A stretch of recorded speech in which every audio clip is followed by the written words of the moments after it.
आज के इस फर्स्ट वीडियो में अपन डिस्कस कर रहे हैं सामाजिक संस्थाएं, ऐसे ऑर्गेनाइजेशन जिन्होंने संस्कृति को बचाने के लिए, जिन्होंने समाज को जागरूक करने के लिए, जिन्होंने कुरीतियों को दूर करने के लिए, जिन्होंने आजादी के लिए लोगों को जागरूक करने में, स्वतंत्रता के लिए उनके अंदर जोश भरने के लिए काम किया है, वो सब संस्थाएं अपन इस क्लास में डिस्कस कर रहे हैं। चलो शुरू करते हैं। पहला पॉइंट सबसे पहले आपके बीच आ रहा है Gita press Gorakhpur. Very important point. Gita press Gorakhpur की स्थापना 1923 में हुई थी और इसके संस्थापक जो थे जय दयाल गोयनका और हनुमान प्रसाद पोदार जो हैं इसके संस्थापक थे। Dear student, very important.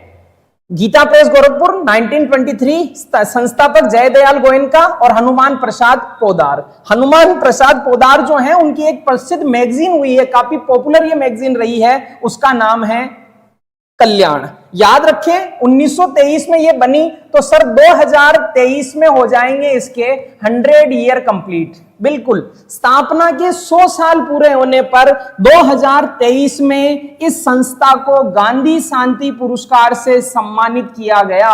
Gandhi शांति पुरस्कार से सम्मानित किया था। भारत के प्रधानमंत्री नरेंद्र मोदी ने इस कार्यक्रम में भाग लिया था 2023 में गांधी शांति पुरस्कार। और सबसे महत्वपूर्ण बात, गांधी शांति पुरस्कार के तहत मिलने वाली पुरस्कार राशि 1 करोड़ रुपए जो इसमें मिलता है वो इस संस्था ने लेने से मना कर दिया था। उन्होंने कहा था कि हमें ये राशि नहीं चाहिए, ये रिस्पेक्ट आपने दी है उसके लिए थैंक यू। तो गांधी शांति पुरस्कार से सम्मानित हुई है संस्था गीता प्रेस गोरखपुर। दो प्रकार से इंपॉर्टेंट करंट अफेयर्स के पॉइंट ऑफ व्यू से, गांधी शांति पुरस्कार गीता प्रेस गोरखपुर 1923 में स्थापित हुई, 2023 में 100 साल हुए। और दूसरा हिस्टोरिकल दृष्टि से देखें तो सनातन को बचाने के लिए, अपने धर्म के लिए धार्मिक पुस्तकें जो हैं वो सबसे ऑथेंटिक या सबसे बढ़िया मानी जाती है गीता प्रेस गोरखपुर की। छोटे से अगर अपन इसके फैक्ट्स पे बात करें तो आज राजस्थान की जनसंख्या 6 करोड़ है, 6 करोड़ 85 लाख 2011 के अनुसार। आपको याद रखना चाहिए 6 करोड़ से ज्यादा गीता इस संस्था ने पब्लिश की है।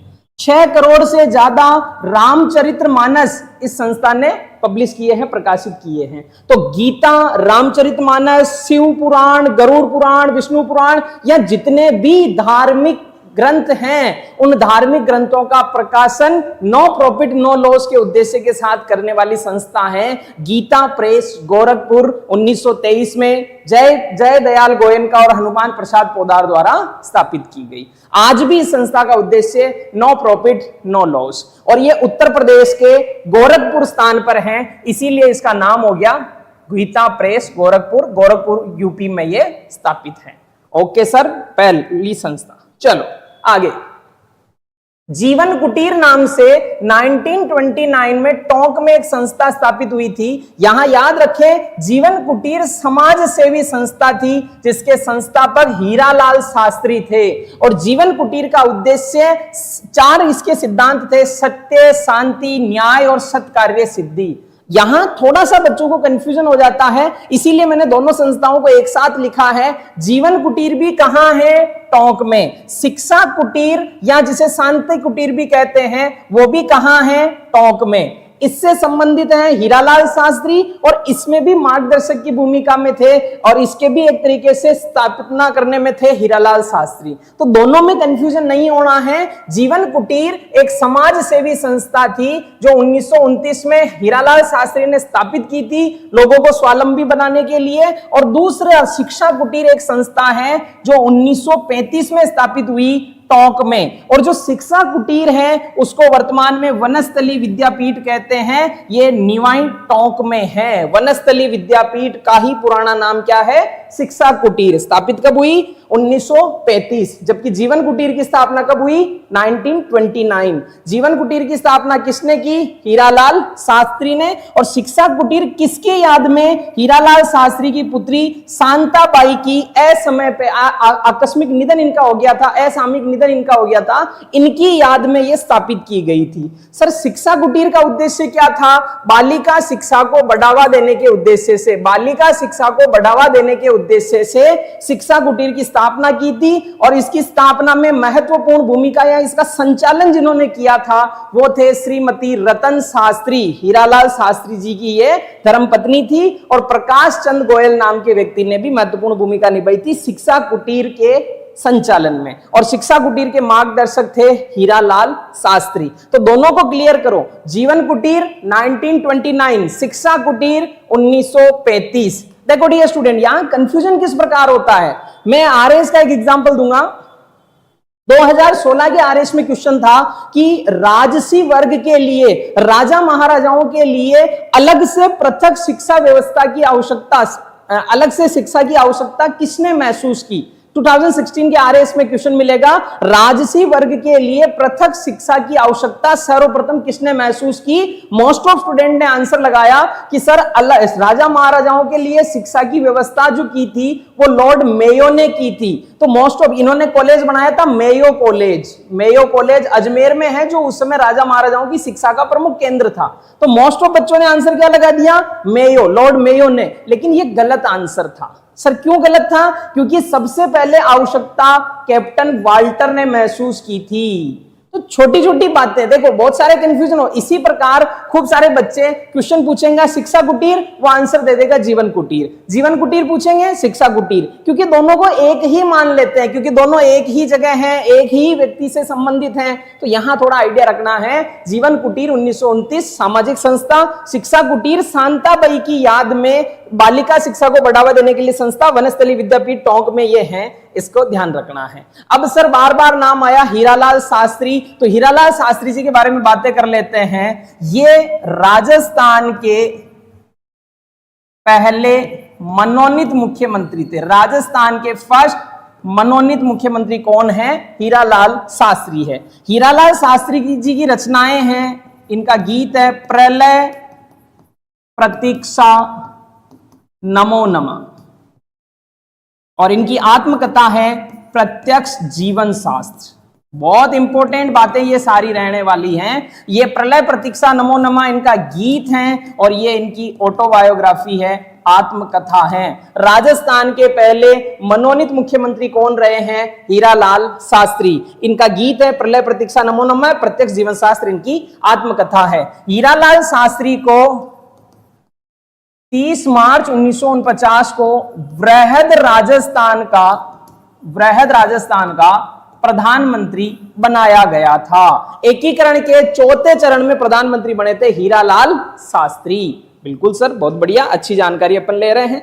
चलो आगे, अगला है खांडलई आश्रम। जो है खांडलई आश्रम 1934 में डूंगरपुर में स्थापित किया था माणिक्य लाल वर्मा ने। माणिक्य लाल वर्मा जो मेवाड़ के बहुत बड़े नेता हुए हैं, मेवाड़ प्रजामंडल के संस्थापक हुए हैं, इन माणिक्य लाल वर्मा ने एक आश्रम की स्थापना की थी, खांडलई आश्रम 1934 डूंगरपुर। सर इसका उद्देश्य क्या था, तो इसमें आदिवासियों व हरिजनों में शिक्षा प्रचार व उनके सर्वतोन्मुखी विकास के लिए, यानी हरिजन और आदिवासी लोगों को शिक्षा मिल सके, उनका सर्वतोन्मुखी विकास यानी सर्वांगीण विकास हो सके, इस उद्देश्य से माणिक्य लाल वर्मा ने 1934 में डूंगरपुर में सांगवाड़ा तहसील जो है, इस सांगवाड़ा तहसील में इन्होंने ये खांडलई आश्रम स्थापित किया था। तो सीधा सीधा याद करना है, लिखते जाना है। वेरी इंपॉर्टेंट पॉइंट आगे, राजस्थान हरिजन सेवा संघ की स्थापना 1934 में हुई थी, और राजस्थान हरिजन सेवा संघ बना था अजमेर में। एक बार एग्जाम में क्वेश्चन था, राजपुताना हरिजन सेवा संघ के अध्यक्ष कौन बने थे, तो राजपुताना हरिजन सेवा संघ की शाखा के अध्यक्ष बने थे हरविलास शारदा।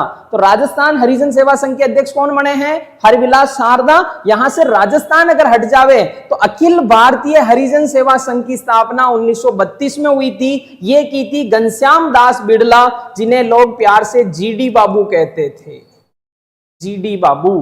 तो अखिल भारतीय हरिजन सेवा संघ, ऑल इंडिया लेवल पे हरिजन सेवा संघ 1932, घनश्याम दास बिड़ला, जीडी बाबू इन्हें कहते थे। और राजस्थान में राजस्थान हरिजन सेवा संघ 1934, अजमेर हरविलास शारदा इसके क्या रहे हैं, अध्यक्ष रहे हैं। सर हरविलास शारदा से और कोई इंपॉर्टेंट बात है क्या, बिल्कुल, हरविलास शारदा एक सामाजिक कार्यकर्ता थे, और हरविलास शारदा के प्रयासों से ही पारित हुआ था शारदा एक्ट। शारदा अधिनियम। सर ये शारदा अधिनियम क्या है? तो ये बेटा बाल विवाह से संबंधित है। शारदा अधिनियम है बाल विवाह से संबंधित, 1929 में बना था, 1 अप्रैल 1930 से ये लागू हुआ और इसमें विवाह की आयु फिक्स की गई थी। लड़के के लिए विवाह की आयु रखी थी इसमें 18 वर्ष और लड़की के लिए विवाह की आयु रखी थी इसमें 14 वर्ष। तो हरविलास शारदा कहां से संबंधित है? अजमेर से संबंधित है। इन्होंने एक अधिनियम बनाया था, इनके प्रयासों से बना था। कौन सा अधिनियम? शारदा एक्ट। शारदा एक्ट किससे संबंधित है? बाल विवाह से संबंधित है। शारदा एक्ट कब बना था? 1929 में। लागू कब हुआ? 1930 में। शारदा एक्ट में विवाह की उम्र क्या रखी? लड़के के लिए 18, लड़की के लिए क्या रखी? 14। यानी उस समय में 18 साल और 14 साल से पहले आप किसी की शादी कर रहे हो तो वो क्या होगा? बाल विवाह। वर्तमान में ये आयु बढ़ा करके क्या कर दी है? वर्तमान में लड़की के लिए विवाह की उम्र 21 व लड़की के लिए विवाह की उम्र 18 वर्ष है। तो ये हरविलास शारदा संबंधित है किससे? शारदा एक्ट से। इसके अलावा और कुछ संस्थाएं जिसके बारे में आपको ध्यान रखना है, इसके अलावा और कुछ संस्थाएं जिसके बारे में आपको ध्यान रखना है, जैसे एक वेरी इंपॉर्टेंट है भील सेवा मंडल। बहुत इंपॉर्टेंट, भील सेवा मंडल की स्थापना हुई थी 1922 में और इसकी स्थापना की थी अमृतलाल विठलदास ठक्कर ने। अमृतलाल विठलदास ठक्कर ने स्थापना की भील सेवा मंडल की। यह स्थापना हुई थी 1922 और इन्हें प्यार से बोलते हैं ठक्कर बापा। क्या बोलते हैं भाई? अमृतलाल विठलदास ठक्कर को ठक्कर बापा के नाम से इनको जानते हैं। ये इनका निक नेम है, पेट नेम है, उपनाम है। और याद रखना है आपको, अमृतलाल विठलदास ठक्कर या ठक्कर बाबा ही फर्स्ट व्यक्ति थे, पहले व्यक्ति थे जिन्होंने जो ट्राइबल्स हैं, जनजातियां हैं, जनजातियों को आदिवासी कहा था। That is very very very important. जनजातियों को सबसे पहले आदिवासी कहने वाले व्यक्ति कौन थे? अमृतलाल विठलदास ठक्कर। ठक्कर बापा के नाम से इन्हें जाना जाता है। इन्होंने भील सेवा मंडल की स्थापना की थी 1922 में और ये पहले व्यक्ति थे जिन्होंने जनजातियों को क्या कहा था? आदिवासी कह करके संबोधित किया था। चलो भाई ठीक है सर।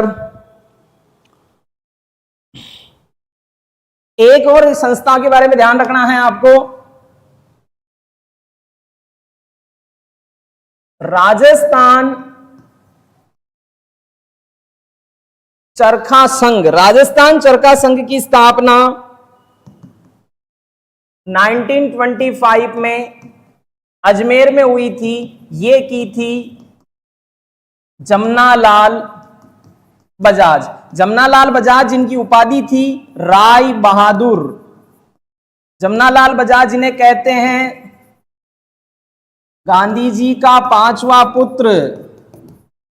जमनालाल बजाज जिन्हें कहते हैं कैदी नंबर 4। तो बातों बातों में सारी चीजें याद रखो। राजस्थान चरखा संघ कब बना? 1925। कहां? अजमेर। किसने?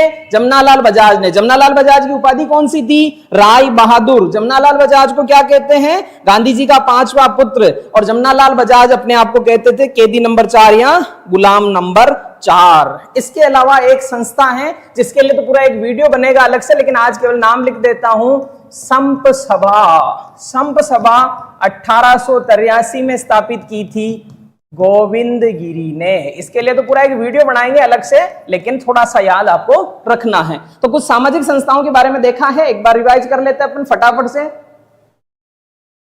चलो, गीता प्रेस गोरखपुर 1923 में स्थापना की थी जयदयाल गोयनका, हनुमान प्रसाद पोदार। हनुमान प्रसाद पोदार की प्रसिद्ध पुस्तक कल्याण। 2023 में इसकी स्थापना के 100 वर्ष पूरे होने पर इसे गांधी शांति पुरस्कार से सम्मानित किया गया है। और सनातन धर्म के लिए जो धार्मिक ग्रंथ हैं उनके पब्लिश करने वाली संस्था है गीता प्रेस गोरखपुर, गोरखपुर उत्तर प्रदेश। जीवन कुटीर 1929 समाज सेवी संस्था हीरालाल शास्त्री ने स्थापित की है, जबकि शिक्षा कुटीर को वनस्थली विद्यापीठ कहते हैं शांताबाई की आकस्मिक मृत्यु के उपलक्ष्य में उसकी याद में यह स्थापित की गई थी 1935 में। शिक्षा कुटीर बालिका शिक्षा को बढ़ावा देने के उद्देश्य से श्रीमती रतन शास्त्री प्रकाशन गोयनका ने स्थापित की। हीरालाल शास्त्री इसके मार्गदर्शक थे। राजस्थान के पहले मुख्यमंत्री बने हैं, मनोनीत मुख्यमंत्री बने हैं हीरालाल शास्त्री। खांडलई आश्रम 1934 डूंगरपुर में माणिक्यलाल वर्मा ने स्थापित किया था। आदिवासियों व हरिजनों में शिक्षा का प्रसार हो, उनका सर्वांगीण विकास हो, इसके लिए। राजस्थान हरिजन सेवा संघ की स्थापना 1934 में हुई थी अजमेर में, और राजपूताना शाखा के अध्यक्ष थे हरविलास शारदा। जबकि अखिल भारतीय हरिजन सेवक संघ की स्थापना 1932 में घनश्याम दास बिड़ला जीडी बाबू ने की थी। ठीक है सर, हरविलास शारदा का संबंध अजमेर से है। इन्होंने शारदा एक्ट बनाया जो बाल विवाह से संबंधित है। शारदा एक्ट में लड़के की विवाह की उम्र 18 व लड़की के विवाह की उम्र 14 साल थी। वर्तमान में लड़के की 21 व लड़की की 18 वर्ष है। शारदा एक्ट 1930 में लागू हुआ था। पील सेवा मंडल 1922 में अमृतलाल विठल दास ठक्कर ने बनाया, जिन्हें ठक्कर बापा कहते हैं। और ठक्कर बापा पहले व्यक्ति थे जिन्होंने जनजातियों को आदिवासी कहकर संबोधित किया था।